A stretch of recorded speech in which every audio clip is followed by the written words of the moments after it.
Welcome to Lunch with the Lord. I'm Pastor Mark. We are in 1Timothy chapter 5. We're continuing our study in verse 9. But before we begin, Jeremiah 15:16. Thy words were found, and I did eat them. And thy word was unto me the joy and the rejoicing of my heart. Now, as we saw last lesson, in the first part of verse 9, Paul here writes to Timothy and says, let not a widow be taken into the number. And we saw that taken into the number means to be registered. The registry seems to be a list of names of widows that can be supported by the church. So Paul here is giving Timothy instructions as to the kind of widow that should be allowed to be supported by the church back then, because there were many women who were left by their husbands, died, and their husbands died, or maybe their husbands divorced them and they are left with children or left alone, and they have, because women back then, the possibility of them working was much more difficult for them in those days than it is today. So it was much more common for women back then to look for support from the church. And because of that, the church was being burdened by taking care of many of these women. So Paul now lays down 8 qualifications for widows that it's okay for them to be supported by the church. So we begin here, and he says here in verse 9, let not a widow be taken into the number. And the first qualification is under 60 years old. Okay, so it would be under 60 years old. Now, it was thought that a woman who was over 60 years old would not be so anxious to get married again and would desire to set her heart upon the things of God and the service of the church. So Paul says that a widow who is over 60 years old is okay because she probably won't have that desire. She will be able to give her whole life to the church and to the service of God, and not so much looking to be married again. So he says under 60 years old. And then the second qualification is as having been the wife of one man. Now, in a time of history when marriage was lightly regarded and dishonored, and polygamy was much more common in society, these widows must be an example of purity to the world. So Paul does not disapprove of widows ever being married again a second time.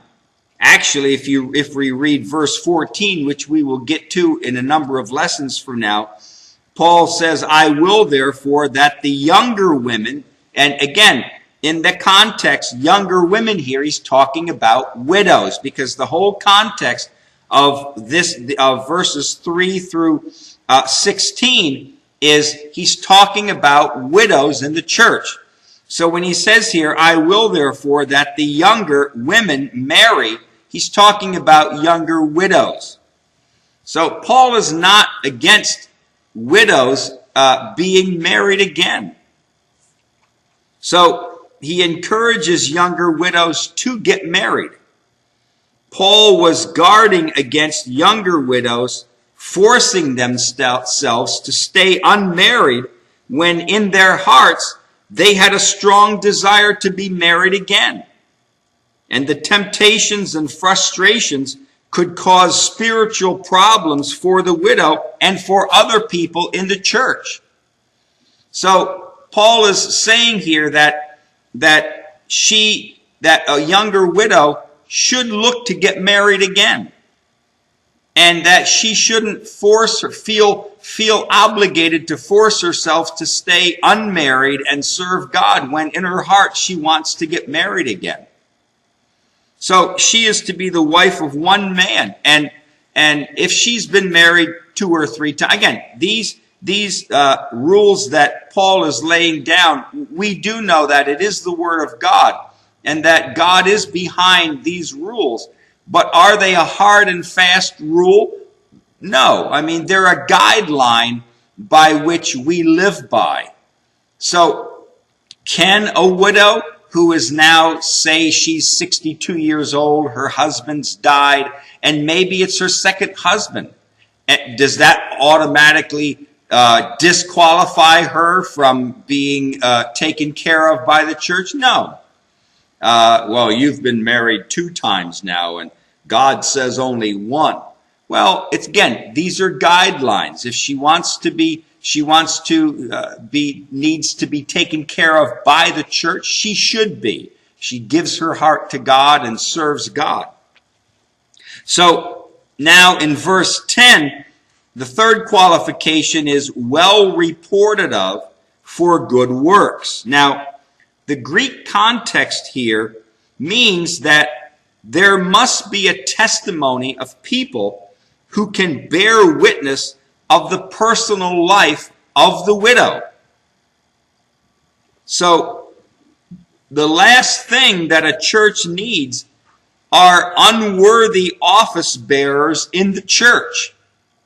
If a widow says, I need help and I'm willing to serve the church, if the church would help to take care of me, I'm willing to serve the church. The church needs widows who are worthy of that. Maybe the widow has a name in the community, right? Or money or business or a position or a reputation in the community. But this, because a widow has these things, does not automatically mean that they qualify for service in the church.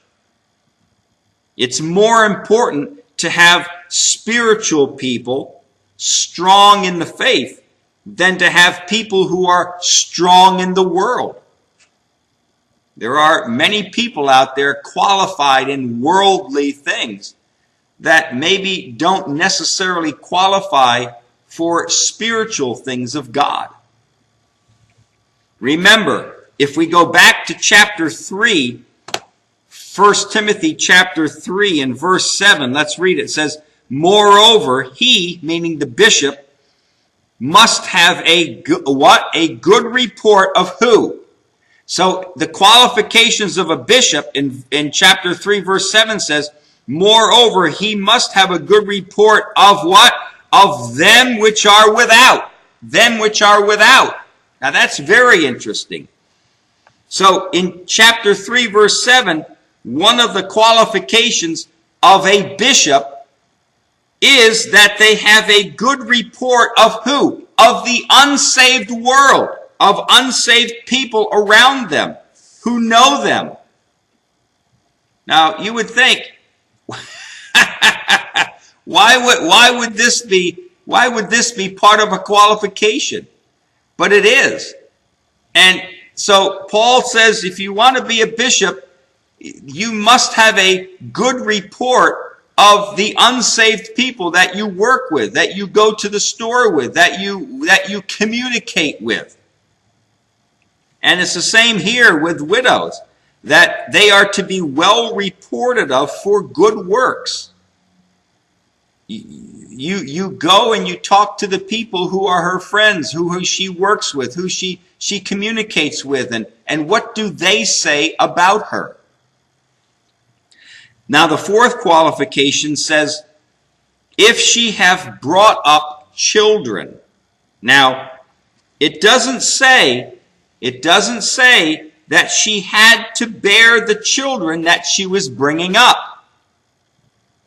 We automatically read that and we say, if she have brought up children. And we think, okay, she has children, 1 or 2 or 3 children.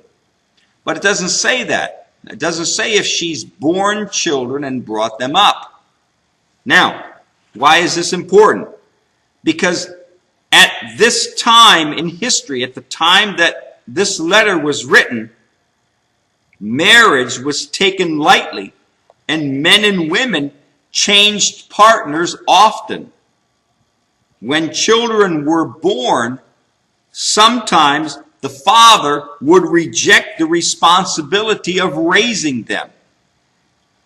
Rejected by the home, the children were taken by people who were not so good. Now, we do see that today in our society, where men and women get together. Maybe they don't get married. They live together. They have children. And then the husband decides, I don't want this anymore, and he leaves.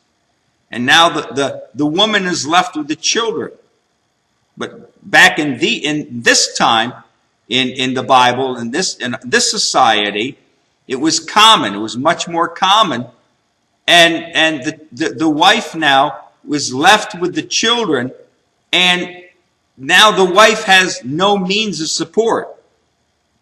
So sometimes the wife, the woman, would take the children and just would abandon them because she has no means of support. She would abandon them, or she would give them to people who could take care of them.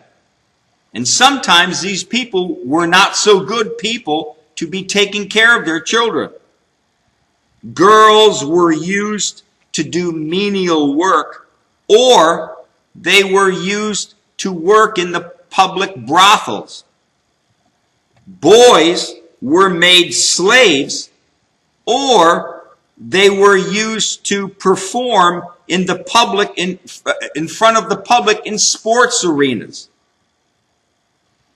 It would be the Christian duty for a woman to rescue one or more of these children and to raise them in their home. So I understand that when you're listening to this, it may seem like it's not really that way. But the society that we live in today is different than the society they lived in during these times. And we do have areas of in our world where we can see forms of this happening, where children are abandoned by their parents, and where children are left to be raised by somebody in the community, or they're just left on the street. And maybe they go to some kind of an orphanage, and people decide to take care of them. And they're not really taken care of. They're just used. The children are used. And so back in these days, it would be good for a Christian family, a Christian a father and mother, or Christian husband and wife, to take some of these children and to raise them up. So when he says here in verse 10, if she have brought up children, when we think of it in the context of the history of what was going on in this time, it doesn't necessarily mean she's taking care of her own children. Now, it can mean that, absolutely. And it can also mean that she has children of her own, and she also decides to take in one or two other children off the street, or from someone who cannot take care of their children. They decide to take them on. So, if she have brought up children, then it says in the fifth qualification is, if she have lodged strangers. Now, the emphasis here is that the widow is to be hospitable.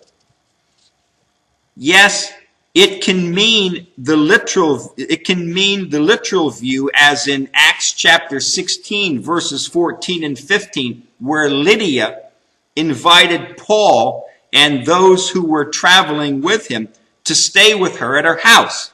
It can mean that also. But it is the spirit of hospitality that Paul is concerned with. So when he says here, if she has lodged strangers, it can mean that literally, that she She has taken people in to take care of them and been hospitable to them.